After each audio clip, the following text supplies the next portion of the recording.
and just really, took it to their opponents, did a fantastic job, had an excellent performance all season long. And then here, same thing, they hit the ground running, Hex. 3 new players on the starting 6 from last year is going to be Color Hex, Fusions, and Blase. A couple of them, as I mentioned, were scouted from their World Cup performance, and they just keep going. But the guys I like are the old standbys, Note, Kelix, and Aim God. The support line's been good, and Note is an absolute assassin on Diva. He's so sick. Definitely keep an eye on him. Crazy performances, but of course, it's not just one team on the stage. We have to have another. It's going to be the Toronto Defiant.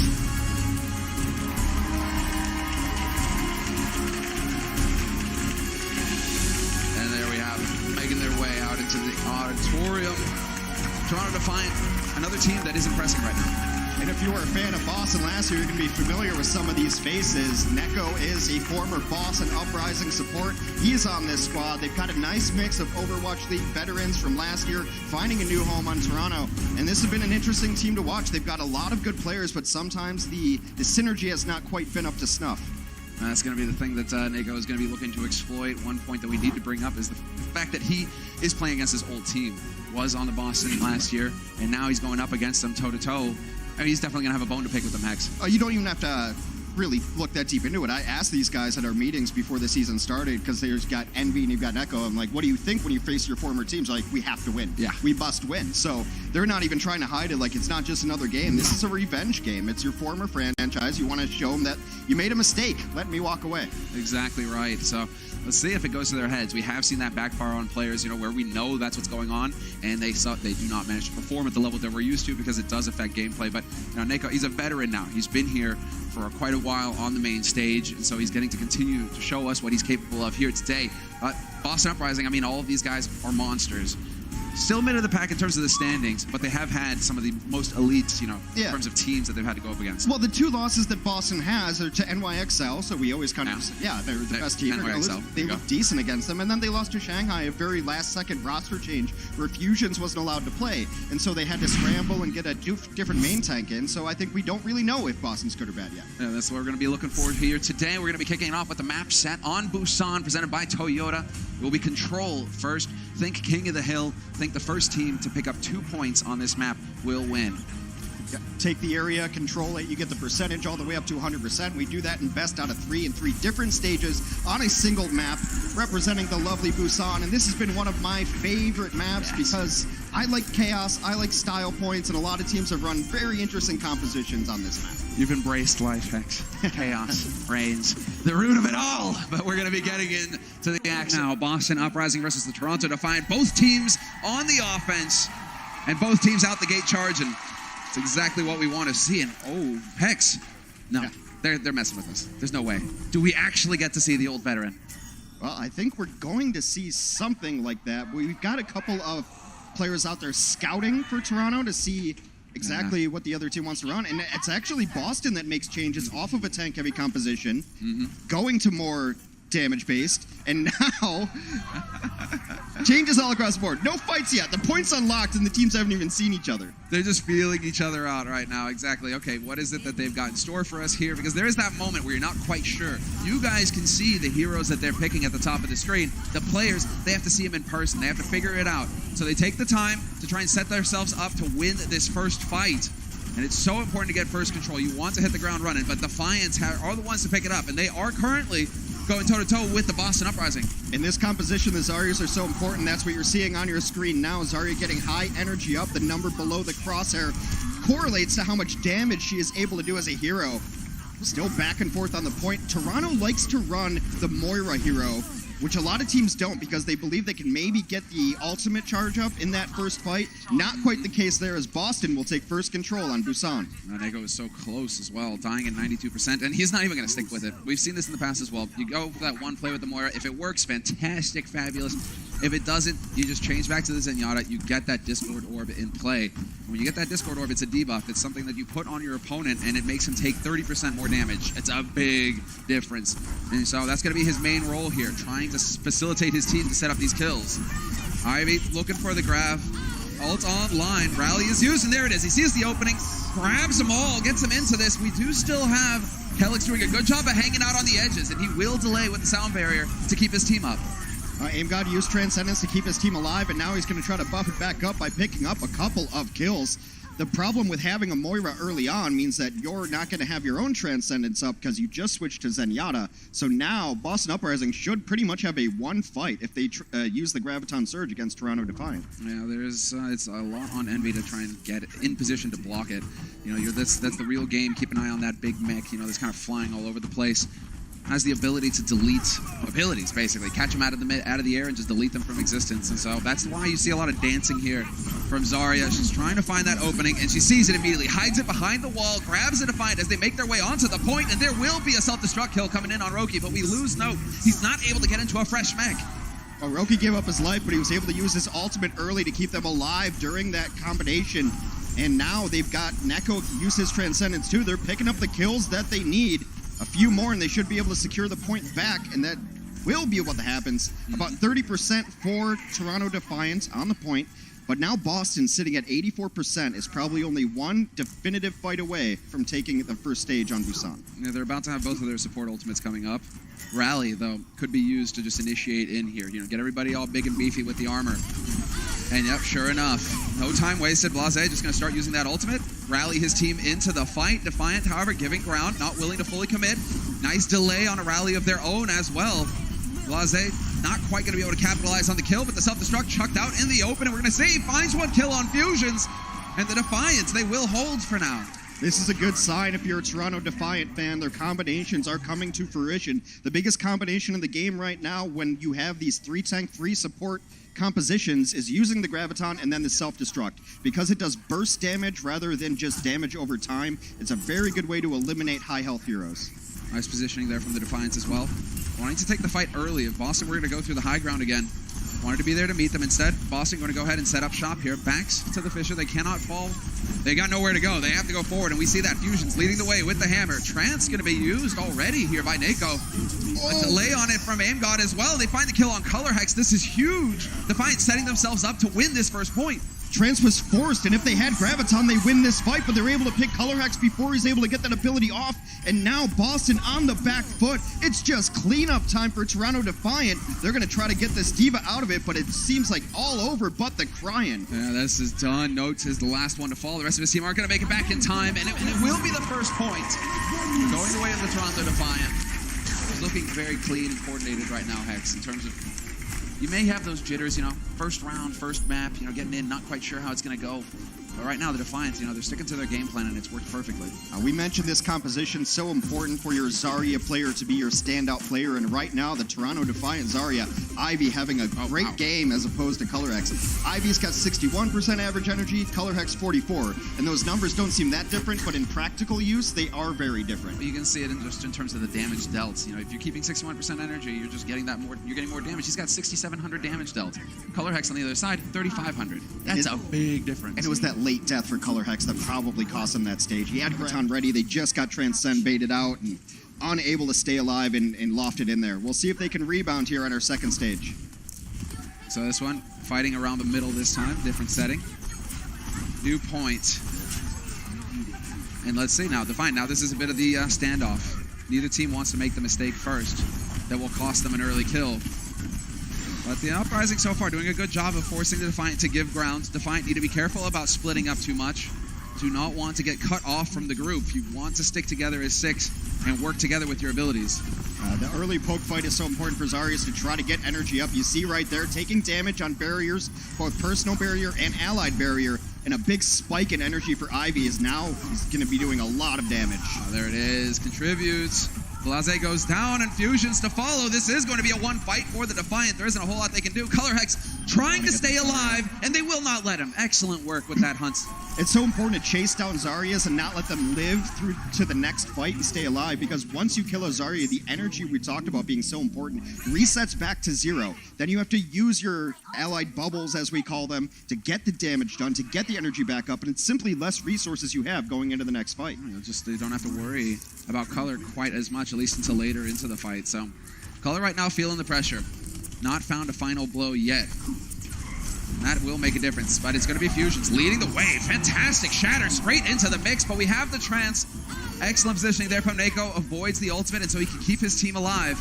Rally used as well, but it's going to be the grab coming in here from Ivy, and can the Defiant do it? Yes! The shatter combo into the self-destruct. Sick work. It's all coming together so beautifully here. A lot of resources committed, but it wins you the fight guaranteed. You shatter there so that it knocks down the opposing Reinhardt's shield, which is one of the only defenses against the giant self-destruct bomb. So they committed everything, but it's worth it when you win those fights. The flip side is if you commit everything and lose those fights, you put yourself in a terrible position. Boston Uprising now has a combination play of their own. Color Hex is nearing Graviton Surge. Note is nearing self-destruct. That is the wombo combo that we're so used to seeing now in the current strategy, the current set of plays from these teams and these heroes. Color Hex, you see it? Grav comes online now. So he's going to be looking for the opening. He needs to be aware of the positioning of Envy. Does not want to risk getting this ultimate eaten. He saw D-Matrix get used there, and yep, there it is. Plops it down, needs to get the follow-up. Sound barrier goes up, and there it's the charge. Fusions. He didn't have a shatter, but he could still go ahead and take Yakpong for a ride. Hey, the plus side is Fusions will have a shatter for the next fight. Boston will wrestle over first control as Toronto Defiant will sit happily on 85%. Now you're in a situation where Toronto really only needs to win one more fight. So do you just wait for your ultimates and your combinations to be up? Ivy's nearing Graviton Surge, but the rest of the parts of that puzzle are still a little bit ways away as Envy sitting only at 43. They have time to give up here. It's going to be that decision-making that comes through because if they take the time to farm their ults, that means that Boston are getting time to get theirs online as well. Rallies are going to go through. Shatter gets blocked by Yakpong, had the shield up, and the trance is through as well. Color Hex, yet again, the first to get picked. That's not going to help things here for the Boston Uprising. Solo Grav, he doesn't care. Blase is out of it. Aim God having to back off, not able to keep his teammates alive.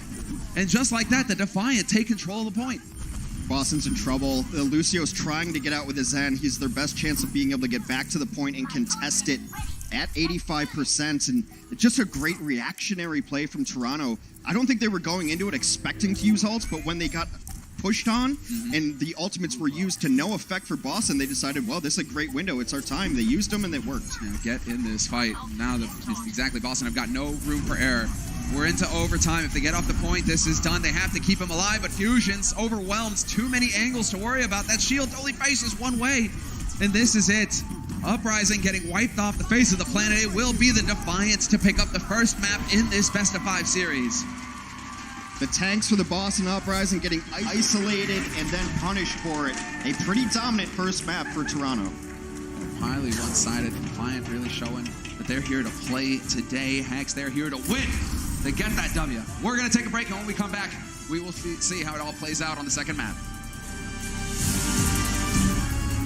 The Overwatch League is powered by Intel. Game, record, stream without compromise on Intel Core i7. And by Omen by HP, the official PC and display of the Overwatch League.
So hit scan damage, very simply, just means damage that has no travel time in the world of the game.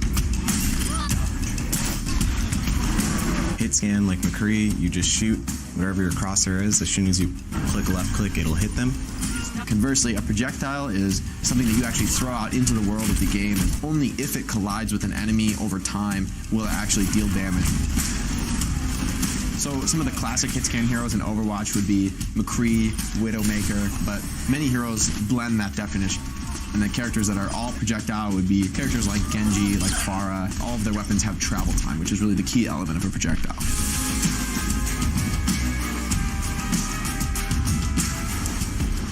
There you have it, explaining some of the mechanics of the game here. So, hit scan, projectile. Zarya, for example, there you go. That's a marriage between the two. She has the beam, hit scan. Then she has the projectile, the grenades that she throws out. Right. Those would count as projectiles. D-Do's the same. Yeah. Primary fire, hit scan. Micro missiles. Micro missiles, projectiles. We can just do this all day, Hex. Yeah. Go down the list. Let us not. Let's talk about the important things that matter. I think the short form Jake did a great job of explaining it for us. Anyway, Toronto looks really, really strong. That was pretty one-sided on Busan, aside from early on the confusing dance of switching heroes on Mecha base, but Toronto pulled it off. And Toronto looks a little crisper. I mean, we cast them earlier this week, and they were missing combinations. They were using ults maybe not in the best manner, but today they're hitting combinations, and Ivy's been a standout. If you're going to run 3 tanks, 3 supports, your Zarya's got to be the best player in your squad. Hands down, exactly. That's where the big source of your damage is coming from. As we saw from Ivy, he just completely outstripped, the opposition in Color Hex. Color Hex, just a bit of an off game, perhaps off map. We've seen it before. You can shake it off. You get into the second map now. You've had time to kind of get focused up again. So we'll see what he's capable of here on Hollywood. As one of the new players of this roster, maybe some nerves getting to him. It's also not his main hero that he's always played, so just get used to it. He hasn't played all the matches for Boston, and he's new to the Overwatch League in our 2019 season. So, defensively, no surprise here. Going to run 3 tanks and 3 supports. That's where you hear 3-3 or triple-triple often referring to. Offense looks the same as well. Exactly right. The big beef. The big beef. It's gonna stick. It's gonna stick. So stop trying to make it happen. It's gonna happen. We have Defiant on the defense as the home team. Away team Boston Uprising moving forward, taking quite a bit of damage, trying to make it their way through that choke point, and it's such a fitting start, Hex. Such a fitting start. Who gets the first 2 kills to kick things off? It's just Ivy again, and he's already working his way up a decent amount of energy for how quickly that fight went, and that is a full-on deletion of the enemy team. A late kill onto the opposing Zenyatta is very nice, means he's going to have to wait for respawns, and then the next attack is going to have to wait for him to get back. Yeah, he's a slow floating android as well. Eventually, going to get speed boosted back by the Lucio taxi service. And now let's get into it. Already kind of dancing on the edges here. They're looking like they want to try perhaps change. No, it doesn't look like it. You want to take this high ground away. You can't just play on the point beneath the enemy team. Otherwise, you're going to be in big trouble. So you force all the way around because you can touch the point from that angle. But now they're just trying to find the correct rotation, trying to duke Toronto in a bad position. It worked. Yeah, it worked. They go for the juke. Catches Toronto out of position now. Toronto already given up that high ground, although Ivy is still hanging out up there. Note, however, going to catch Roki out of position, and that's going to be a big opening kill. 2 of them, in fact. We touched on this guy at the beginning of this match going into it, that he is an assassin, and sure enough, 2 kills when his team needed him most. Note has done it all throughout the season of seeing that very brief window where a support is not exactly where they should be, and he has punished it constantly. It has been so impressive. He did it against Seoul. He did it against Houston. Yeah, Rockus is still having nightmares. He does it constantly to these teams. He's just such a quick decision-making diva. It's very impressive. It's been so consistent for them. And you had it there, the example, the mobility that he has allows him to pounce. When he sees the opening, he can get onto that high ground. He can just jet straight at you in that mech. Pounce at him. You burst damage with your micro missiles as well. So those supports with very low HP pools pretty much just melts to a diva jumping on them. He's just, I was wondering if he's going to go for the Hail Mary, but that would have been too sick. Instead, it's just going to be straight down, right over the top. Can they get the shatter? And it is going to happen. 2 kills for Boston. You saw it clean as you please. Graph goes in, self-destructs over the top, and then you get that Rhine shield out of the way. A couple of big kills there for Boston, and they're going to make some serious progress here. Not even a shatter needed there. He's just able to charge the Rhine out of the way, so that's one piece of the combo there. Just picture perfect. That's exactly how you draw it up. That's why you save self-destruct for Graviton, and then you just got to find some way to displace the Reinhardt, whether it be a charge, a hammer swing, or often a Lucio displacement. I approve. I approve of those self-destructs. Now it's going to be the second fight. Defiant really trying to take it early, and there's the grab going through. Hidden, not going to get deleted. Self-destruct over the top, and once again, 2 kills. This time for the Defiants, each one using the combo to perfection, and both Rhines still holding on to their shatters. That second burst, same as the first right there, as Toronto shows you how it's done as well. Back and forth between these two teams. They don't necessarily want to kill D.Va in pilot form right away. Call it a stagger when you can wait as long as possible to kill an opposing member of the team. That way, it takes them longer to regroup and longer to get back into it. And pilot D.Va, when she's demeched, usually the victim of those horrendous staggers. Just trying to keep an eye here. Yakpong is on that high ground. Does he just come tumbling out of the sky? I mean, he has been spotted, obviously. It's not going to go perfectly for him. And instead, he's going to set up point on the shop. Okay, set up shop on the point, rather. And there it is, the opening kill. Really just spread out, both of the teams kind of trying to find an opening. This time it didn't really work out for Boston. Defiant pressing forward, exactly, trying to find a straggler, but not quite there. And you got to think that Neko's smiling after that one. Aim God is essentially the man who took over his job on the Boston Uprising. Neko now finds a new home in the Toronto Defiant, and he takes down his opposing number, wins the fight without having to use any abilities, because it's just very difficult to fight down in these compositions. So once again, Boston going for a different angle here to get onto the payload. The payload, if you notice, if Boston aren't on that payload, it will start backing up, so they lose ground. So we're back in front of the saloon now. They need to start trying to win these fights here, Boston, because they're running out of time. 1:40 on the clock here for Boston to push this payload to the second point. Yeah, they've kind of switched spots, offense and defense here, but early Transcendence comes up from Aim God. Just try to keep everybody alive. Battling Transcendences, a grab comes out. Where's the follow-up? There it is. There it is. It's Yakpong getting taken for a ride there by Fusions. However, can they win out on this fight? Shatter gets thrown in, clips 2, and Stellar not going to be able to stay alive. The cleanup is big here for the Boston Uprising, and they are going to find 4. Yeah, they're going to get a little bit of progress here. I do believe that Toronto should be able to come out and fight this one, and they didn't use everything here. They used a couple support ultimates, but they still have Rally, and Rally will give them a little boost. They can fight without Envy, because Envy should be able to get back in here, but shattered and deleted immediately as Yakpong. Now Roki pays the price of his life as well, and now they did use Rally, so perhaps misguided. What are they doing listening to me, contesting? I've never been right. Not once in my life. I got to give that to Blase, I think, just because he gets the instant stun as Yakpong gets out through the door. Yakpong, he's probably thinking, oh, I can be safe behind the shield, and that'll buy time for my guys to come in behind him. Nope, he gets cut off immediately. So quick reactions there. Fusion spotting it out, probably calling in the rotation for his team. And so now, well, yep, the Defiant. They have to wait for Yakpong to come back into it. Sure enough, they will. And now it's just going to be this standoff.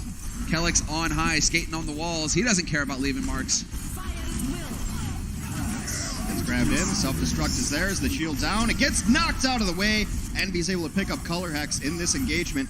Still even up on the point. Next kill's going to be a world of difference. Color Hex is having some trouble right now. It feels like that bubble, he missed the timing by a split second. Did it just a little bit too early and it wore off.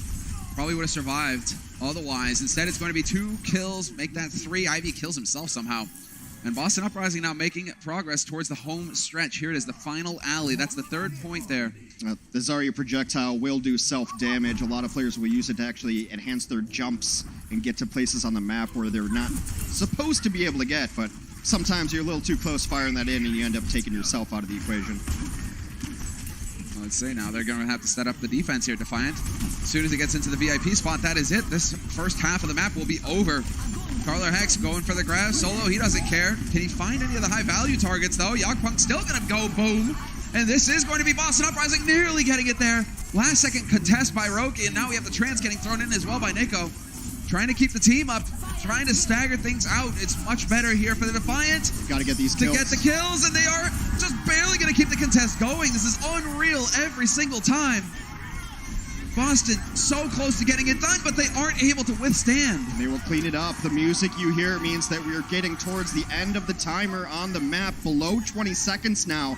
It's going to be difficult for Boston to get in a position to fight properly here. Yakpung could also shatter them if they try to just speed in. Oh, man, that was crazy. Every single time I thought it was about to finish with 3, and then somehow the Defiant keep contesting. Now they're going to get boosted. They're going to get rallied into this, and they have to touch the point, Boston. Somehow, no, yes, going to get in there, but he's so dangerously overexposed. He's going to get demeched immediately. Valuable asset already out of the fight here for the Boston Uprising. Sound barrier used as well, and it's definitely looking like Defiant now just have to keep their cool. They have all of the advantages going into this fight, and now they get to pick them off one after another. Boston Uprising will not succeed in picking up 3 points here on Hollywood. They're going to clean it up. Toronto with a nice combination in the penultimate fight. They'll put themselves in good position here. Solid work. Despite the fact, I mean, really solid defense on the second point. I think that makes the difference, all the difference for the Defiant, seeing as how they were, you know, they didn't really hold on to the first one that long. They gave it up a bit quick, so they knew they were behind. Oh, those things ends up adding up, though. If you can win one fight on first point, then it's less time on the clock. If you win a couple fights on second, less time on the clock. So you have to look at the map as a whole rather than just having to win every fight. Able to bleed out a lot of clock, which means that Boston did not get as many chances as they wanted to, pushing it all the way to completion. And now the win condition for Toronto is rather simple. Push the payload all the way to the end of the map. There you go. All 3 points, or nearly. That's what they're looking for here, and we're about to get into the action. Countdown's about to finish up. Taking a quick glance here to see how this rivalry is developing between Color Hex and Ivy still coming out on top in terms of performance on that Zarya. So he's looking solid. He's really got that level going.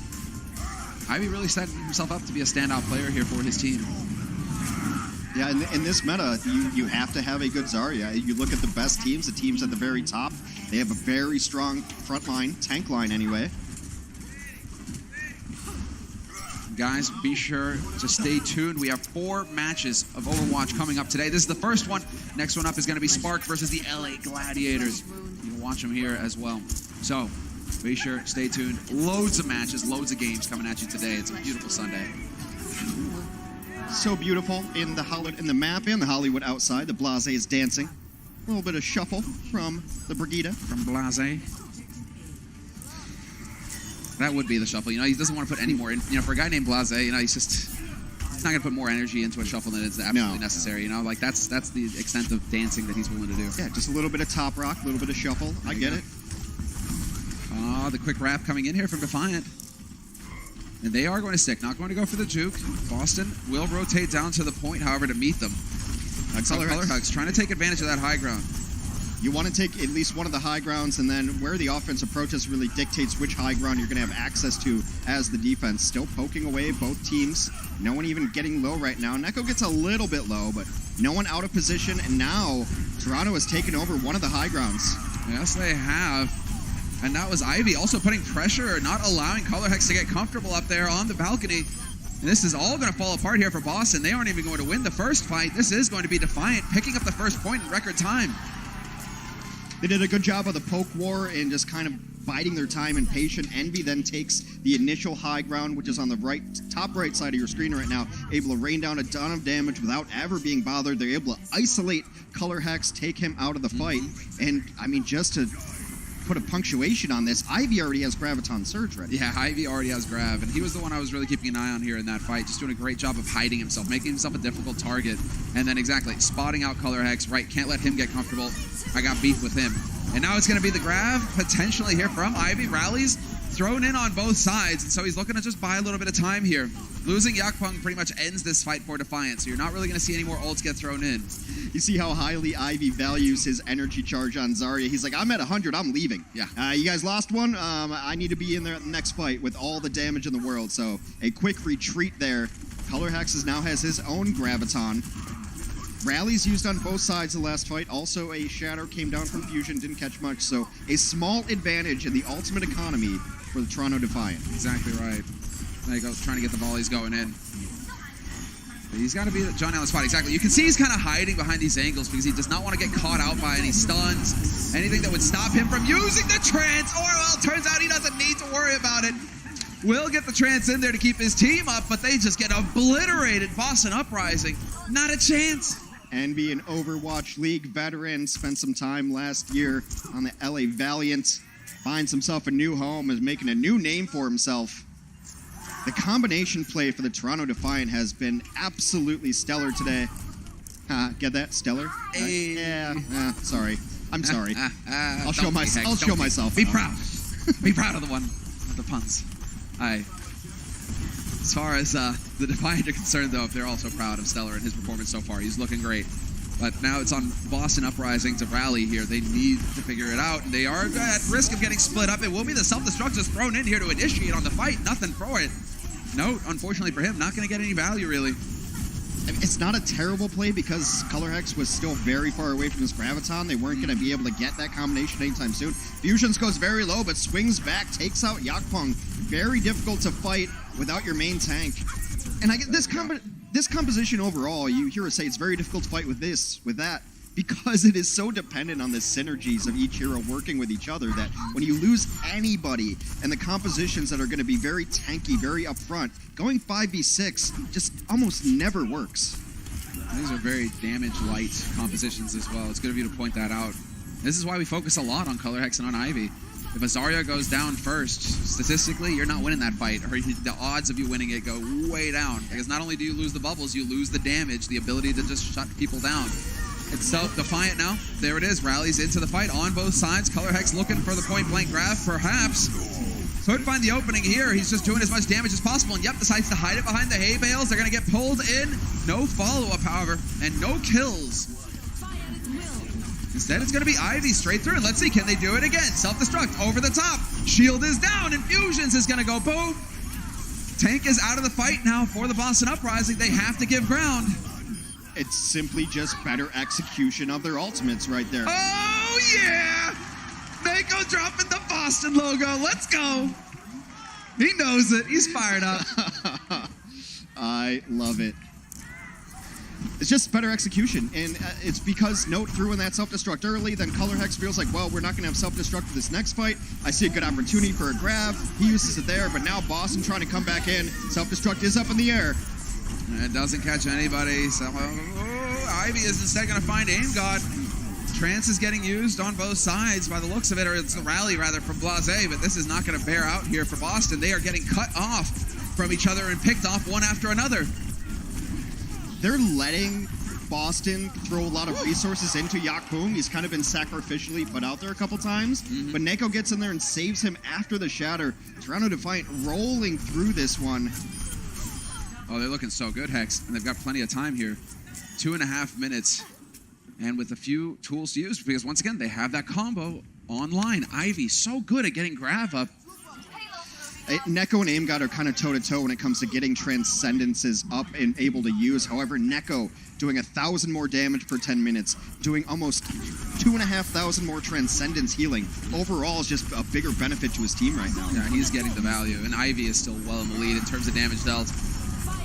Once again, grabs are thrown in, though. They're dropping low. Blase not going to be able to hang in here. We will find 2 kills, however, for the Fusion. So they're trying to keep it even, but then Note has to go and die, and that's not going to help things. Kelix, last one here to contest. He dies quick. Wants to respawn with the rest of his team. And so Defiant now, they're going to be on the home stretch. Straight line, 40 meters away. And yet again, you see just how far apart the big combination ultimates are for the Boston Uprising. Note will get self-destruct in this next fight, very likely at 83%. Color Hex, no way is he getting grabbed in this next fight unless it goes on very long. Exactly, they're not coordinating well together, and that is definitely telling.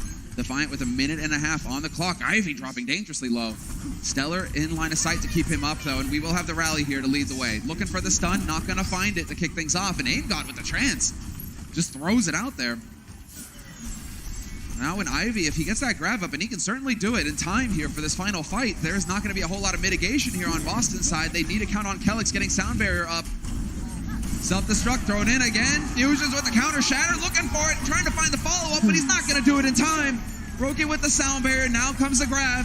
Could get the follow-up, but they aren't going to quite manage it. Instead, it's Kelix. Well, we're trading Lucio's at this point. And the grab went in, and Envy was only 5% away from getting self-destruct, but the support ultimate use from Toronto Defiant has been so good. Every time they're in trouble, they have support ultimates up and ready to go. Neko takes out AimGod from inside the grab, and this one looks like it's going the way of Toronto. A 20-player kill streak from Neko.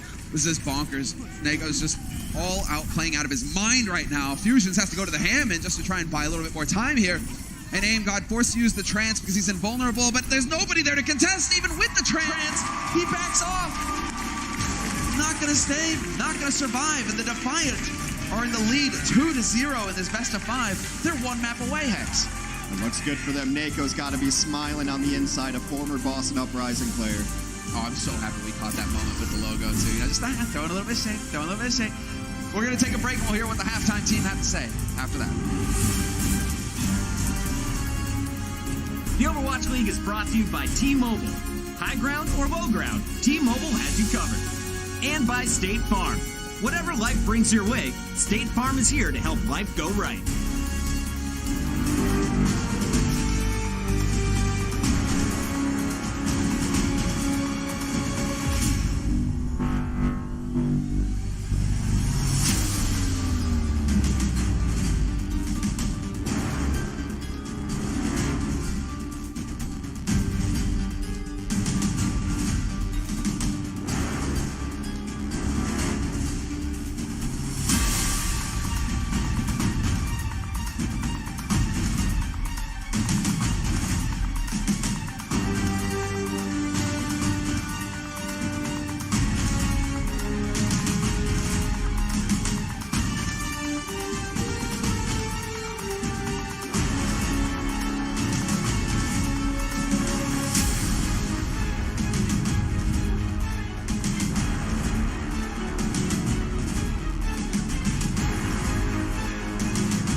Toronto's looking ready for that stage 1 playoff push. They're taking care of business so far, up 2-0 over the Uprising at the break. Welcome to the halftime show, everybody. Malik here with Zoe and Bran. Guys, as a person who's been embracing the Zarya gameplay here in the Overwatch League during this meta, I got to say this matchup between Color Hex and Ivy has been pretty amazing. Ivy is straight up putting Color Hex in IVs right now so far. Yeah. Absolutely unreal player across the board. I mean, this guy was putting up some ridiculous numbers, and we pretty much built an entire package now for map number 1, and essentially just looking at Ivy versus Color Hex, and the difference is astronomical between them. Color Hex, he was dying first in a lot of these engagements on map 1. Ivy was absolutely demolishing him, putting out crazy damage. This is one of the players that we highlighted, you know, before the league began. He was picked up by Toronto, a little bit underrated, was flying under the radar of a lot of people, but now we now see the reason why Toronto have picked this guy up. He is phenomenal on this role. And he's exactly the one who had to step it up. Yakpong also really shown throughout the first and the second map. And if we're looking at those stats, my goodness. like this is almost painful to talk about. It's absurd, isn't it? Look at the high energy kills alone. 30 to 9. Yeah, I'm paying attention to the average time to ult though as well. A minute difference between this means That's that huge. Toronto can take essentially twice as many team fights with a Graviton Surge that they're going to be winning. And that is ridiculous. It's hard to get a high number there if you have 7 deaths to your name It is hard. versus 2 deaths. It's pretty difficult. Maybe they underestimated Ivy going into this match because it's not even close, man. Color X is getting straight bodied by them. But something else I wanna point out is the play of Neko. It's kind of awesome because Neko used to be a Boston Uprising player. Yep. What is it about the Uprising going up against their former players, man? They just don't fare well against them. Motivation, I don't know.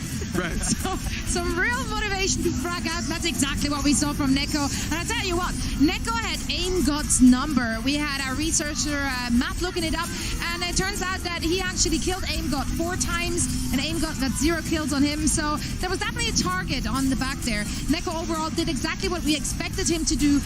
We saw Toronto Defiant playing without Neko the first 2 games, and now he's back in, and he is one of the leaders of the team. He is one of the carries. Yeah, absolutely. This game was a little bit more competitive between Boston Uprising and Toronto, a little bit less one-sided, and I think that's because, you know, me and you, Zoe, were talking in a halftime about just before this, saying how Boston, they like to prepare. You know, they like the sort of long maps, the escort maps, the assault maps, where they can plan out their attack a little bit better compared to Control. It's a lot more chaotic. Yeah, they don't like those brawly games. They really like to have those setups. Now, AimGod versus Neko, let's see how they compare. Final blows 14-4.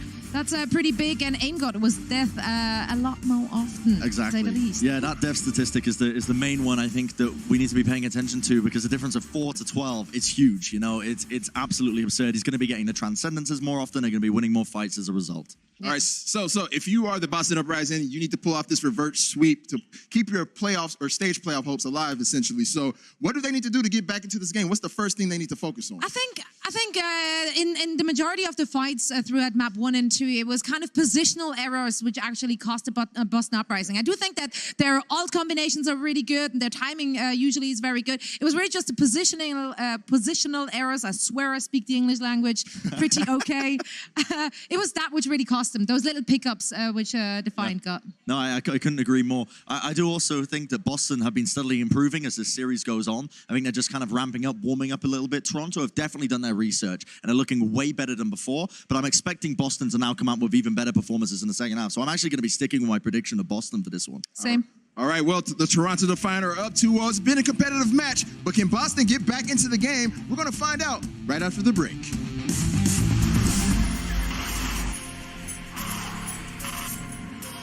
They don't just play for a team. They play for every fan, every rival, every moment, every match. And when everyone watching expects the best, they perform with the best.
2-0 over the Boston Uprising. Best of 5. We're looking for the first team to get the 3-map wins here. We are going to Temple of Anubis next, which Boston has been very strong on. They've got some really interesting strategies, so we'll see if those come to bear, and we'll mention them as they do. But so far, it's been all Toronto. It's 2-0, obviously, but it hasn't really even been that close. Boston needs to take a breath and reset, because I think what happened on Hollywood was they would use one ultimate, and then one part of the combo piece, and then they had the other one up when the other one was at, Exactly. Sometimes you just have to accept, let's lose a fight, let's get our system back on track. We talk about this as a system and methodical team. It was anything but on Hollywood.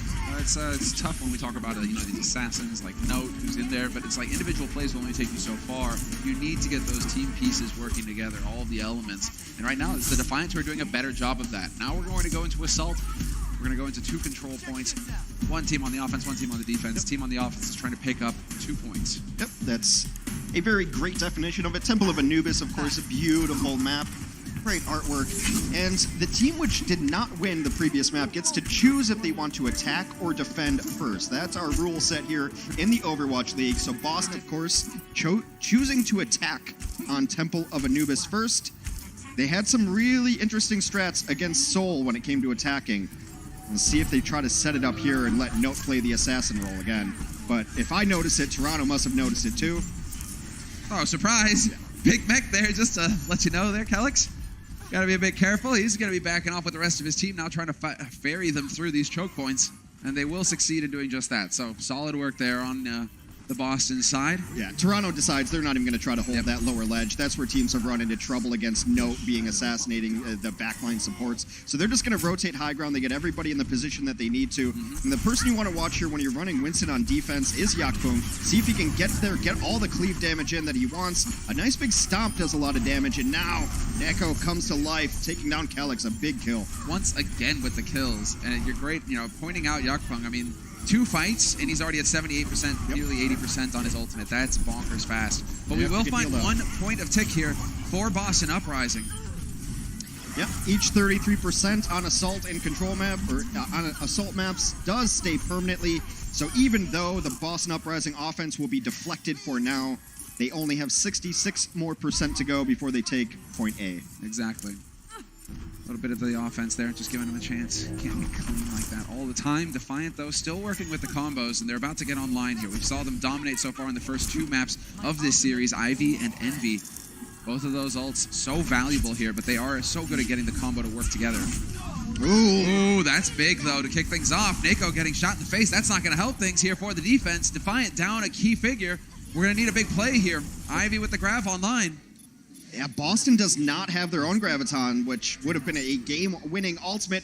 Meanwhile, ultimates come out of both sides. Transcendence forced out for Boston. Grav was there. It doesn't look like Envy was able to take advantage of it, though. We didn't have all the pieces of the puzzle here for Defiant, and so they are going to start breaking this defense down. Ivy trying to do the best he can to stagger things out, to slow it down, but it's not going to be good enough, and he will be relegated back to spawn. Boston Uprising now. They've picked up the first point. Point A is theirs, and now we move on to point B. Now, this is a point that we call the snowball effect. If you win that fight big, then you're going to have more ultimates and better ultimates try to win the second point. So often your first push on the second is your best one. There's the grab, self-destruct, slightly delayed, over the top, finds Ivy. That's a big kill, but then Envy trades it right back with a kill on Note. 2 kills, however, thrown in by Fusions gives the Uprising a huge advantage. They will pick up 1 tick. They could pick up a second here as well. Rocky trying to delay, but it's not going to happen, and they could get it clean. Neko not even going to make it out around the corner. That is it. Boston Uprising. This is the performance that they were looking for. A little bit surprising. No contest comes out late in the end. I think perhaps they were trying to regroup. They did get 1 kill, so if they can come out in full force, they'd have a great chance at defense there. Not going to happen, though, as Boston showing new signs of life. Excellent work on their side. Boston, there we go. And the man in question, Note right there on the screen. All the kills, or at least some of them, very even in terms of kills, though. Kelix came in on that first point, got his revenge on a Neko. That was big. That was a big one to open things up. Neko has been doing so much damage for his team. So if you remove him, you remove Ivy. We saw Ivy, not quite get in there either. So for the Defiant now, it's about taking a breath. Now they go on to offense. See Neko talking a little bit right now. Getting the team rallied up, ready to go. A very close match in terms of deaths, but it's not necessarily how many times he died, it's where and when, if he can fight through those deaths or not. But only 6 deaths for Boston, only 7 for Toronto. Yet it looked like Boston completely dominated that. Yeah, it did, really did. But they had a fight on their hands, Hex. Turns out that's exactly what they were looking for. They came out on top this time. Well, we're going to have a similar setup, although Boston electing to go for fusions on the Rhine immediately. They are not going to go for the Winston. So a difference in strategy here. Just a flesh wound. And they will be somewhat limited in their vertical game. They won't quite be able to just get up there and challenge on those high balconies the way that Winston can when he can jump up pretty much all over this first point. So Boston, they need to be clean. They need to work together here. Defiant, it's looking like they're sticking to their guns. Should be interesting setup. Fusions is generally more comfortable on the Reinhardt. It's where he made his name in the Overwatch World Cup. Can play other tanks, of course, but I think if you just allow him to play his comfort zone, then probably in a better position. Exactly. Oh, not quite able to. Yakpon getting cut off out of line of sight from Ivy. He's not able to get the bubble out there. Still somehow finds like 80 energy in all that chaos. So now he gets to do some real hurt. It's not too bad. However, the Reinhardt ultimates are very disparate right now. Only 20% about for Yakpon as Fusions nearing 55%. And they're going for the wrap now through the low ground. Note there to greet him. Shot in the face. They got to back off. They're looking for a different way through here, but they might get cut off. Roki playing a dangerous game. Note trying to go for the assassination attempt on him. Instead, it will be his team with Note out and about trying to find a kill of his own. The rest of his team get run over. 2 kills already here for the Defiant. And now they get to set up shop on this point. Oh, and they demech the Diva as well late into this fight, and they're not going to let her die like she so much wants to right now. Note being staggered, booped and bopped around. Just let it end. Finally, the merciful Lucio Blast will to spawn. Put her back to spawn. Yeah, he'll res up just in time here to take part of the defense on Note's side, and they are not wasting any time at all here. Defiant trying to charge right through the front. Riley's going to get used here by Stellar, beefing his team up with that additional armor. And Ivy now looking for a clever angle here. If he can find it, this would be good. Spots out Note, knows the D-Matrix is used. Could try and get it in, but instead it is going to be point blank, fade away shot. That's going to set it up. Stellar finding Blase already.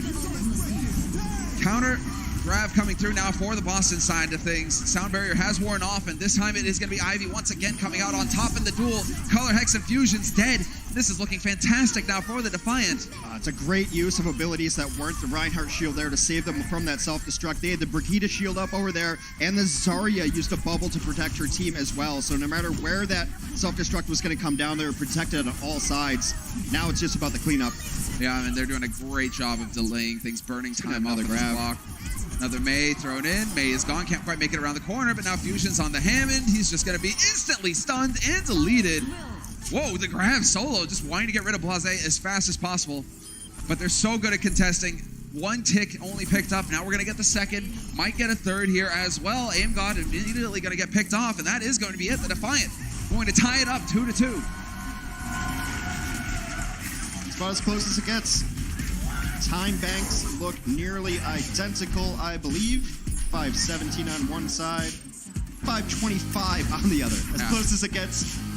We're going to reset and do another half when we return from the break.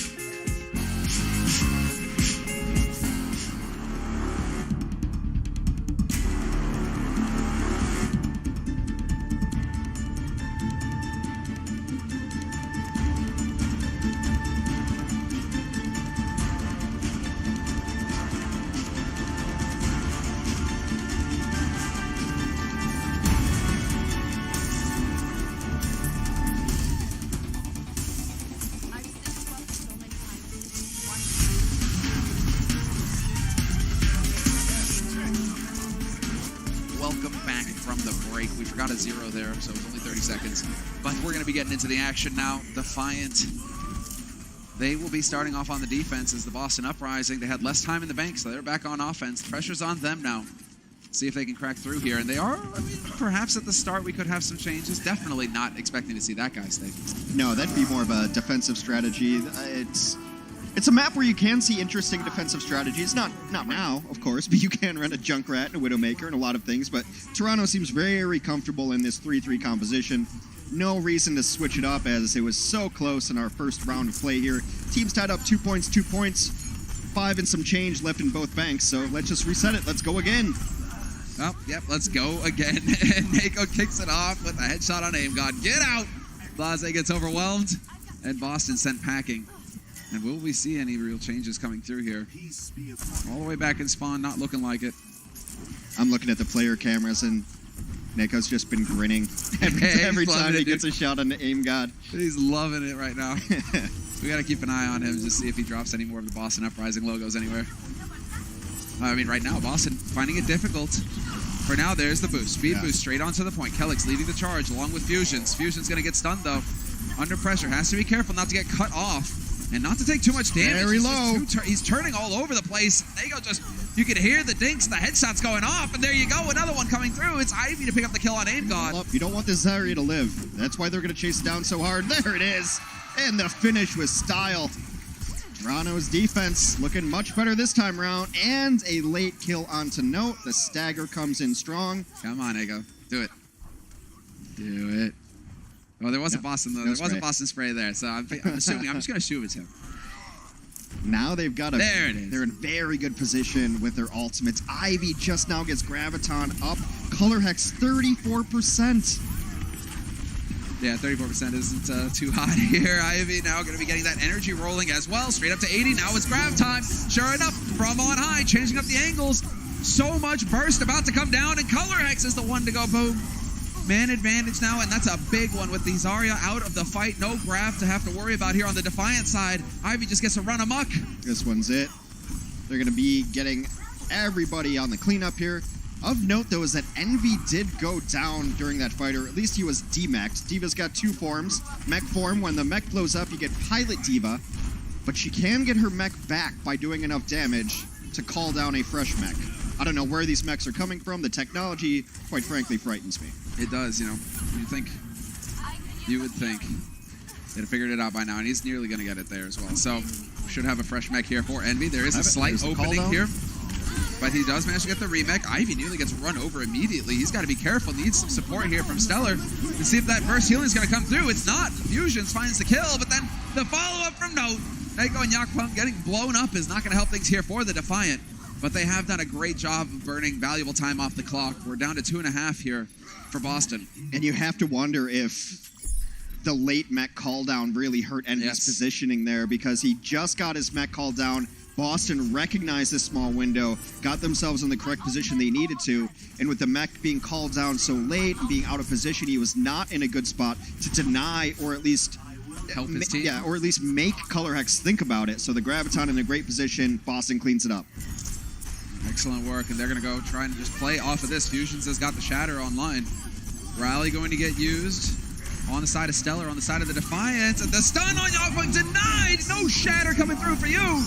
Trance on both of these teams. Fusions has got a Shatter, and he's not going to use it. This is just trading back and forth now as the Defiant. This still favors them, especially if you get two monster kills like that. That's going to be the cleanup that they needed there. Envy has been hitting self-destructs like a madman this entire series. That lovely horn, if you're a fan of the Toronto, that is, means a team kill. Everybody eliminated on that side. And on defense, you really only need 1 or 2 kills because we call it the defender's advantage. Your respawn is right there. So if you get 1 or 2, the long walk for the offense compared to the short walk for the defense means you're almost always going to be up in the fight. Exactly right, barring horrendous mistakes. Well, Boston trying to find another way in. Boosted across to the high ground here and straight through the front door, it looks like. Or at least they were looking at the front door, and then they thought, actually, no, we're going to go around the side. And then they decided, hey, we're actually going to take a ride into the wall. Kelix is out of it. Color Hex now, from his perspective, I mean, he's got the grab, but there's no reason to use it at this point. 1:20 on the clock, and another fight lost here for the Boston Uprising. Or should I say another fight that they didn't win? Heck, that's yeah, be positive, right? Can we call the team the not winners instead of the losers? Hey, there you go. This is the perfect example of a stagger. More time wasted here for Boston Uprising as they have to wait for Note to respawn. Right, and that was a tough fight for Boston to lose because now Toronto Defiant are getting their very important ultimates up. In fact, by the time the next fight happens, they should have all of them, all 6 ultimates. You can say the same for Boston pretty much too. Everybody getting very close. It's going to be all about ultimate execution here. Wow, just taking the fight all the way out in the open. This might come back to haunt them. That's tough. This is getting ahead of yourselves here, Defiant. A bit too confident. You got all the ults. You can't use them if they're dead. Oh, this is bad. Ivy now goes down as well. Huge stagger. This never mind. There's the pause. Okay, then. Well, when this happens, like anything, sometimes, Technical issues, there you go. you know? A little technical A difficulty. ghost in the machine, as it were. A bug in the program. It could be as simple as someone's mouse just stopped working. Exactly. Like that. Could also be. Yeah. I mean, you can't really do that in these official games. The players can't control the servers in that way, but you could do that, just to BMC people in the end. You're like, oh, we're going to win, so let's pause. But, make it's, safer. just think of it as an injury timeout. Yeah, there you go. But, like, hardware is injured. Yeah. Exactly. But this isn't football, so no, soccer. Sorry, we're in the U.S. right now. Well, there are injury timeouts in football. I guess, too. I don't watch football. All right. But, I mean, as far as this match is concerned, Boston clearly getting the great punish there on the Defiant. Defiant, you can see what they were trying to do. Like, we take the fight out here early. Yeah. They're going to have to fight every step of the way back. But then they just started losing players. Yeah, if you win that fight out there, it's actually really good for you. However, it is more exposed, and maybe they're not as practiced as fighting out there as they should be. It's going to be interesting if they can get back, because they lost a bunch of support heroes, but now the support heroes have ultimates here, but it looks like... Oh, they just barely touched. Barely. Get out of here. They still have the ults as well. This could turn it around. Big Shatter gets thrown in, and there's the follow-up. Self-destruct. No, coming in from a real hero yet again. Going to get the staggers through. The grab. No follow-up possible. No kills possible. It's on Roki now to just buy time until his team can get in here, but it's not going to be enough. And Boston at the very end. Almost a gift from the Defiant. Got a bit cocky on the Defiant side. 7 seconds remain in their time bank. Or 5.5, rather, actually. No time at all. 5:25 on the other side of things as the Toronto Defiant going to try to tie up this score. 4 points on the board on Temple of Anubis for the Boston Uprising. A mere 2 at the moment for the Toronto Defiant as they will retake the offensive position. Just taking a look at the numbers right now. Keeping tabs on Ivy and Color Hex as a main focus. And while Ivy's still outperforming Color Hex by a large margin. So when you got your Zaryas in a head-to-head, Ivy's doing an excellent job. Neko as well. Yeah, the gap has shrunk a little bit. So Color Hex is playing a little bit better on this map. Maybe the halftime break calmed his nerves, perhaps. But it was very one-sided early in our matchup. I mean, it's good that you look out for your namesake, Hex. Yeah. It's just, I'm glad that you take it this I was actually speaking to him, I believe, in one of the Twitch stream chats. And I was like, now that there's 2 hexes, like, what are we going to do? He's like, no, just call me C-Hex. And I was like, checks? What are you talking about? So we'll figure it out as we go along. Us hexes got to stick together, man. There you go. Blase. Making sure that he's limber and ready for the fight. He's on the defense, along with the Boston Uprising. It's the Toronto Defiant now. They changed sides. Now they will be on the offense. And now we get into the thick of things here. The Defiant, plenty of time on the clock for them to work with. And it's just about not overstepping here. You don't want to get anybody picked off at the beginning. Just see if you can find a loophole or something to work with here on the Boston side. Note, stepping out quite a bit. Yakpong dropping dangerously low, but with his team there around him, he will survive. Rotation comes up to try to take the high ground now. Envy up top. You want to get your Zarya on high ground too if you can, so you can just rain from above. Not a whole lot of things shoot at her. Meanwhile, the other side, Color Hex will take the high ground on his lonesome.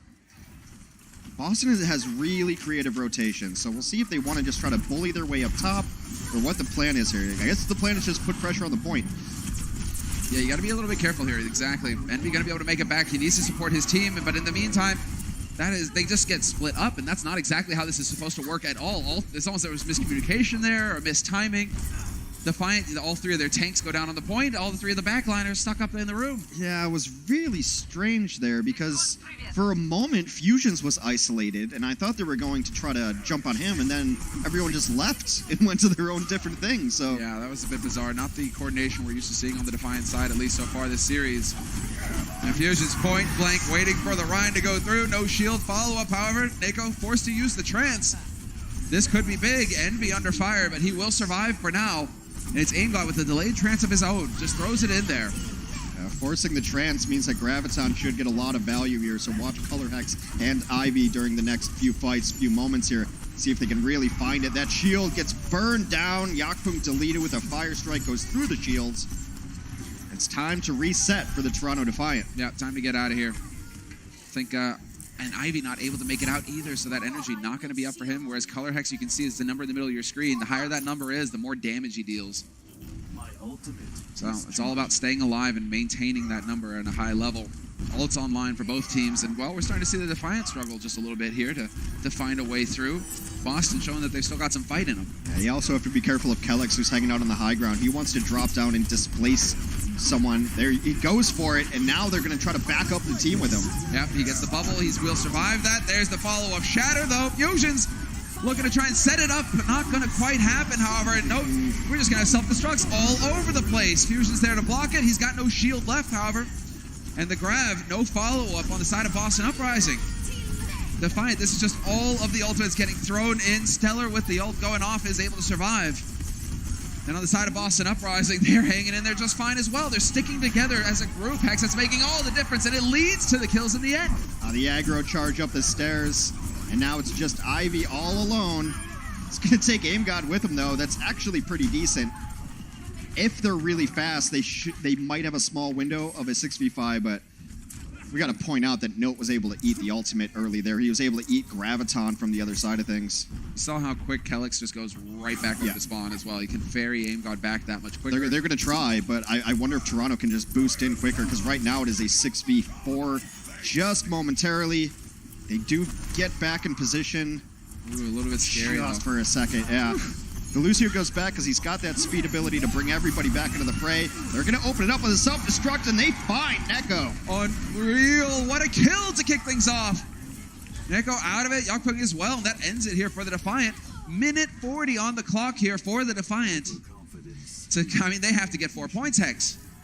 Or 2 points, rather. They have to tie it up at 4. Let's set the bar a little lower right now. They got to get this first point before they even have a chance at the second point. And this is Boston team looks completely different now. How they're using ultimates, getting value out of it. And I think this map suits them very well. It's very much about strategy, having a defined game plan, knowing what your rotations are. If A, then B, then C. This team is running through the Mega Pack room. Let's just launch a self-destruct in there. It just seems like it suits their style of play. Oh, and a big kill to kick things off. No sound barrier here for the Defiant. This pretty much ends it. Die as fast as you can if you're on the Defiant side. Ivy helps him out with that.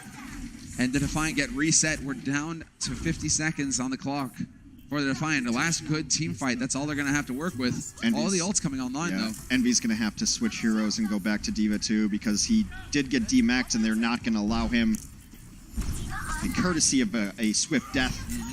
So now it resets his ultimate charge too. I'm not sure what it was at, but it was definitely higher than 0. Yeah, that's no good. And well, on the other side of things, no self-destruct on his side, but they are going to try and make their way through this choke point again. You can see Kellex is dancing along the top. If he can get in on this back line, and he's looking for it, there's the boot. Tries to knock him through. He gets solo grab. We're not messing around here, Kellex, and that might be the kill to kick things off here for the Defiant. Shatter thrown in. Color Hex's grab gets eaten by Envy. That's the big play. Oh, the Shatter comes in huge, though. Everyone on the ground. Where is the cleanup? A huge Zarya beam from Ivy trying to find low health heroes. Everyone's low. No one's dying, though. I think Toronto might have swung this. Yeah, they've managed, but they don't even get on the point the entire time. They're winning the fight, and they don't get a body on the point. Boston Uprising snaked the win in the end, 4-2. It's an objective-based game. You got to keep your eye on the prize, keep someone on the points to contest it. Boston failed to do so. Oh, that's so frustrating. Toronto failed to do so. On the Defiance side, we're going to be taking a break, and when we come back, we'll see. Are we going to a 5th map, or will Defiant recover on the 4th? The Overwatch League is powered by Intel. Game, record, stream without compromise on Intel Core i7. And by Omen by HP, the official PC and display of the Overwatch League.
Welcome back from the break, ladies and gentlemen. It is 2-1. Defiant in the lead, but Boston showing that they remember how to play this game, Hex.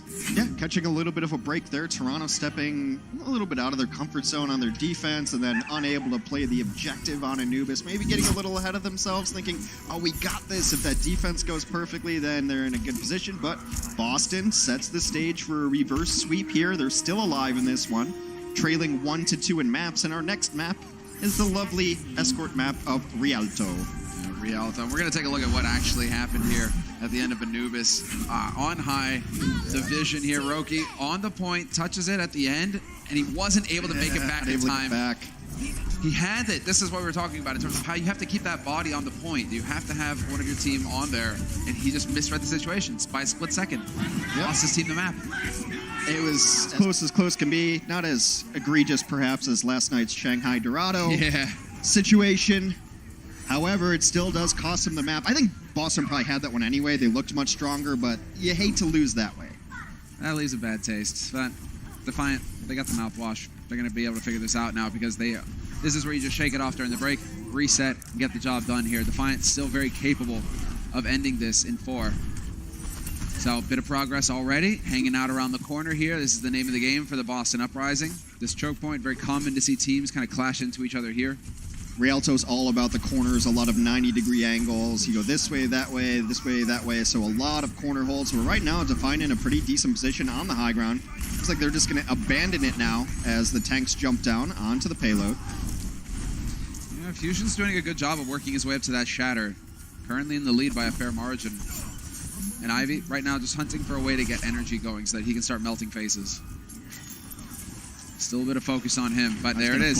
Starting to go. Yeah, it looks like they had an idea here. They're trying to collapse, sandwich the defense. That might end up costing them, though, and it certainly does. Yakpong and Neko down. Well, it was a cute idea, but unfortunately in the Overwatch League, those cute ideas don't work out too often. What he's trying to do is come down. He's going to give himself a personal barrier to try to get his energy up, and then he's going to go to his main tank, give his main tank the barrier, hide behind him. However, Boston reads it like a book, collapses, finds the targets, cleans up the fight. This is the thing that's about keeping the core together here. It's tough to come up with the clever plays like that and make it work. And Kellick's still flying high right now. Gotta be careful. Ivy does have Graviton up, and he's got it up faster than Color Hex by a significant margin. That's exactly. Rialto is one of the trickier ones to get things done, but the shatter comes through finally here. Ivy hanging out on the edge, but it's Fusions with the follow-up. He gets the perfect shatter, lays him out flat, and 2 kills off the back of that means that the Defiant are sent back to spawn. And now the Boston Uprising are going to be able to get their other ultimates online. Only had to use Fusion's Earth Shatter to win that fight, so they're in a small advantage right now. Yakpung still trying to get his way to a shatter. He hasn't had the most fun here, Yakpung. He seems to either just die or have to hold the shield up and cross his fingers and hope.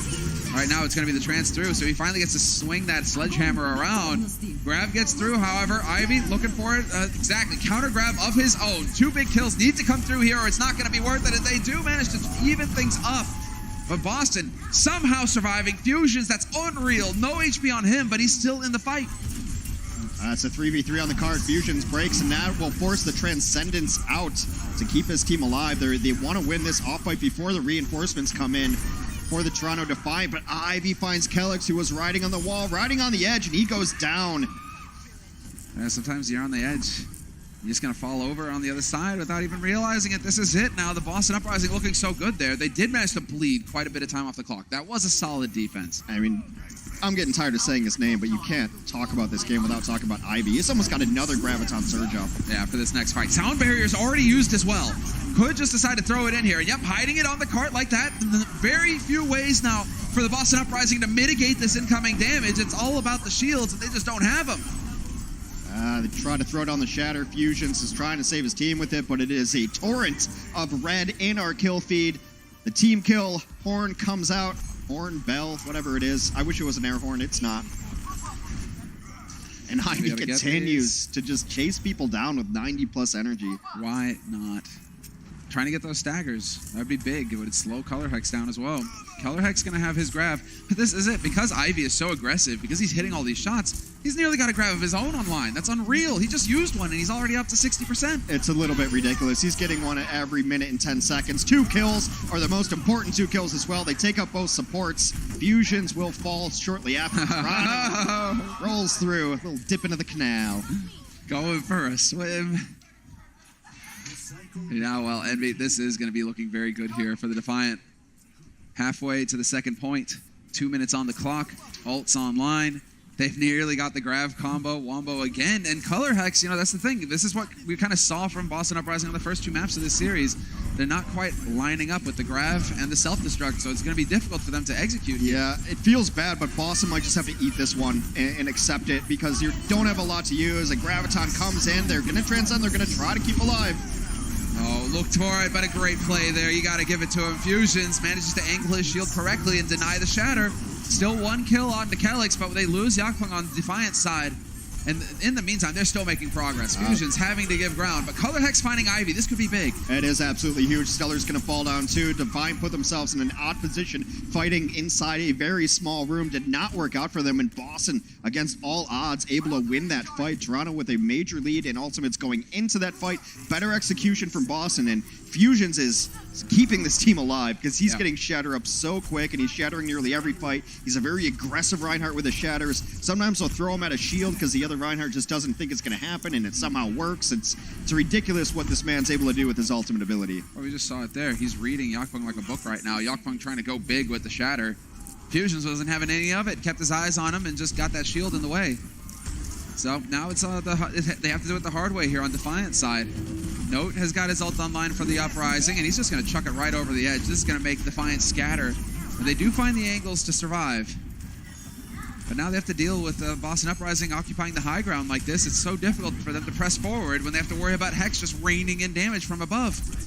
Yeah, the staircase is such an important battle on this point. Zarya just able to drop the splash damage alternate fires onto the squad. So Toronto going to try a rotation. Up to 100 energy as well. Now he's just going to be hitting like a freight train. Point blank. Grab gets thrown in. Sound barrier is there to defend it. However, the self-destruct is huge. You're looking for it, but there's no shield. Quad kill, self-destruct. Perfect. It's about as perfect as you can write it up. Up into the sky. Graviton, self-destruct, earth shatter. Everyone dead. And what's even worse for Boston, they used everything that they had going on in that fight except for Rally. Of course, it did cost Toronto a great deal of their resources, but on the offense, you're pushing through. Roki might have a sound barrier up soon, so we're going to enter the poke war as we near only a minute on the clock. This is the big deal. Aim God, got to be careful. Get him dropping. He's dropping low. Neko's wanting to say hello to him, but Defiant, the big thing is you get that second point, and you get a little bit of progress here towards the third. And so now you have time to work with. Minute on the clock. You should be able to, I mean, Ivy, given Ivy's rate at which he gets grabs, he could very well get another one here before it's over. And, well, you can pick up a kill, too. Blase's out of it. Nope, getting D-Mech isn't going to help things here for the Boston Uprising. This fight, they're not going to survive it. Fusion's down as well. The Defiant continue to push. This is a very difficult map to complete. And the Defiant win that matchup without having to use anything. So they're going into it. They did use Sound Barrier. Lucio out of the fight for now. So you're going to see Toronto wait just a second. He's trying to bring the Reinhardt back into the mix, so they're at full fighting force. They do come back into it. 20 seconds left, last fight. Yeah, this is it. Right on the doorstep of the third point. Grab gets thrown in by Ivy to kick off the party. Fusion's looking for the shatter, and it's going to be traded right back. He blocks Yakpung's, hits his own, but the trance is there from Neko to keep his team up. Note, however, will find enough damage on Stellar to remove him. And now the man advantage, this certainly has to be it here for the Boston Uprising. Defiant trying to get just a little bit more out of the payload. But now they need to stay alive. They need to touch the point. They will manage just that. Envy, however, he's going to get focused down, and this is going to be it. Boston will deny the Defiant a third point. But this was still a solid push coming in from the Defiant. For Rialto, that's a very good push. It's a defensive favored map in a lot of situations. It just gets harder and harder for the offense to push through, especially that very last choke point. So nothing to be ashamed of on that offense for Toronto, but it does mean we're not going to a second half of Rialto. Either Boston gets it further than that or they don't. Could be going to a map 5, though. Yeah, a lot of calling coming in here from Fusions as well. one of the new players to the stage here in the Overwatch League, and he has just made such a huge impact for the Boston Uprising. Their Rhine player, their main tank, he's right in the thick of the action, and if he's vocal, that's where you can see Boston start to come together as a unit and build off of his plays. Color Hex as well. Yeah, a new addition as well, representing the Pacific region. I believe our only player in the Overwatch League from New Zealand. He's having a bit of a struggle in terms of numbers, still trailing behind his counterpart Ivy on the other side. But still, Boston, they looked solid. They can get the job done here. If they can pick up 3, we're going to a map 5. We'll be going the distance. Yeah, map 5 goes back to control, so I'm always all for it. Seems you and I end up with a lot of map 5s, We but do. I'm okay with it. I'm fine with, yeah, exactly. I'm fine with control as well at the end. Makes for some exciting games. And, well, this is exciting because both of these teams are battling for that Stage 1 playoff spot. Such an important match because they're even in terms of standings, neck and neck. But they're still both in the running. A loss here would really set you back, would really set you on a hard path to the playoffs. And so now it's on the Boston Uprising to get the job done here on the offense. Toronto Defiant looking great. That's been a tale of tank play from both sides. I think Ivy's outclassed Color Hex just a little bit, but I think Fusions is getting the better of Yakpung. So it's been an interesting dynamic to watch what is widely referred to as the Zarya-Rhine combo, which they work so well together, how each team is utilizing their different pieces. Exactly. You see the bubble there that goes up on Color Hex? That's what he's getting that energy from. That's what ramps up his damage. And he's able to put one on his teammates as well. That absorbs damage, it cancels out damage, it cancels out effects. It's a safe little bubble Hex. Yeah. I mean, I think bubble is the proper colloquialism. I think we found it early on in Overwatch language. Yeah, there you go. And well, hate to burst your bubble, but Ivy's going to come charging through. Already with the kill, he sets it up for a follow-up on Fusions as well. Boston not going down without a fight, though. Stellar and Yakpung getting overwhelmed, but with Ivy still alive, there's just too much damage. Well, I mean, the question now is, are they going to send their Lucio back? They get Note late, so they have 2 very slow heroes who just died in that fight. So they're going to send the Lucio back here. Here's Roki. That Very is slow, you say. that is the taxi, or for our younger audience, a Lyft or an Uber, something along those lines. Taxi is just a yellow version of those things. There you go, exactly. You see him around still. I think New York, you still see him a lot, but Defiant. It's on Ivy now. He's got the grab, and he's nearly got the self-destruct. Could just wait, try and buy it out. Actually, no, never mind. Straight into it, and 2 kills immediately cut off from their healers, cut off from their support line. The tanks just get blown up. Turns out you don't need the Wombo combo Hex. No, this has been all Toronto here, and able to win a fight with only a Graviton Surge is always feels good. They're able to save everything else, but now we're entering the ultimate phase of the game for the Boston Uprising. Color Hex still a while away from that ultimate, though. Maybe that's why Ivy is so comfortable just tossing these grabs in. Exactly. I mean, in terms of how quickly they're getting it, Ivy right now on average on this map gets it 30 seconds faster than Color Hex. That's a big difference. And Color Hex, he's got to step that game up. He's got to pump those numbers up, Hex. Blase going to go for the rally. We will have a shatter thrown in by Yakpung. Point blank, no follow-up possible, though, because of the self-destruct flying through the air. And there it is, the shatter of his own thrown in by Fusions. Aim God deciding now is the time to trance and try and keep his teammates up. But as it wears off, they're going to get brought into a grab, and that is certainly going to be a whole bunch of dead Boston Uprising. It's another grab from Ivy. Ivy is playing a single-player game right now. He's just sitting on the ledge, using the beam to just do so much damage. No one even looked at him. No one even looked at him that entire fight. Give him the boot. Welcome to the Foot Clan. Right to the face.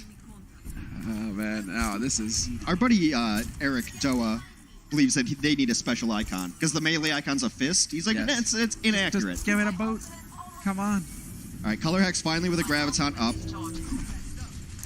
The only thing to really respond to the grab would be Stellar's rally in this if they want to stay alive. Neko getting very close to his own transcendence. Exactly. And Color Hex finally going to throw that grab in. They do manage to catch a bunch of squishies, and that is going to be a big kill onto Roki, but he can get back into this fight quick as soon as he respawns. Neko feels like it's time to use the trance to keep his teammates up. Stellar, though, going to get obliterated. Fusion's there. The focus fire just too good.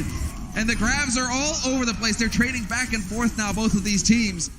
But it's looking like the Defiant will finally crumble here on the defense. Still, only 30 seconds on the clock for Boston. I just can't believe Ivy had another grab going there. And then after he throws in the grab, he leaves the fight into spawn at 25% on his grab. Of course, now his energy is reset. Going to be much more difficult for him to build that in the future. We should have another fight before this checkpoint is taken. Absolutely. Note's got the self-destruct. Curious to see if he decides to throw it in here, if he's going to hold on to it for a fresh mech. Still waiting. I mean, Color Hex could definitely get the grab online in this fight, as both teams face off, shields are up, and they are waiting. Envy trying to find a flank, trying to find a target, and he is just going to decide to wrap back onto the point. He's all about just trying to contest at this point. Trance is thrown in, and it's just out-and-out chaos, and through all of that, Note emerges with 2 kills on the self-destruct, and they will succeed. Boston Uprising playing off of each other. Color Hex rallying them up, bringing them up together, and Note blowing them up. Yeah, the group hug interrupted by a giant mech self-destructing. So a little discordant atmosphere there. However, that was a very solid first checkpoint defense from the Toronto Defiant. Only 2 minutes left to get to the second checkpoint and add on some additional time. But it is a long ways away. It's on the other side of the building and even further than that. So I would expect Toronto to try to put some pressure on in places where maybe not a lot of teams will try to hold, like right here. Yeah, like right here. Straight off the top, onto the point. Sound barrier thrown in here now for the Defiant with a grab, of course, from Ivy. Of course, just no shock there. He's always got it online for all of these fights, and Blase will be the first one to go down. Yakpung follows, though, so this is getting a bit dicey, but the Defiant, it seems like with Ivy alive and Envy, they're able to work together, and Boston Uprising will get forced back to spawn. Yeah, smart rotation from Ivy going through the room to catch them on the retreat. Note will be going down late. Now at 90% on that charge. So important. We're below 90 seconds as well. No, there is not a whole lot of time to work with here, Boston. Color Hex, he's got the grab online, though. Note still working on the self-destruct. Rally going to be used by Blase to ferry his team into it. Beef them up with that additional armor. Color Hex, he's high on energy. He's doing damage. He's going to be melting that shield. And so we see Yakpung have to give ground and back off. But at this point now, Defiant, they've accomplished that first fight, what they were trying to get in. Now they're into the standard place to hold here on the high ground. It's on Boston Uprising to try and root them off of it. Ivy should be able to get to grab during this fight, considering he's got the high ground on the stairs, able to rein it in. Long distance grab from Color Hex. They're going to try to set up the combo. Floats it in. Stun goes down. Sound barrier is up, though. No, it's Neko with the trance keeping his team into this. And now it's going to be the counter. Ivy throws the grab of his own. Fusion's going to go down. And with 30 seconds on the clock, Boston Uprising, they're battling for their lives here in this series. This one's getting pretty close. Yakpung goes down, but as does Blase, taken out by his opposing number. Envy just trying to get some damage here, but it has seemed that Boston is retreating. They've only got 4 alive, but their supports were so low that they couldn't stick around. Should be able to set up one more contest, but it's not going to be ideal. D.Va's so far behind this fight.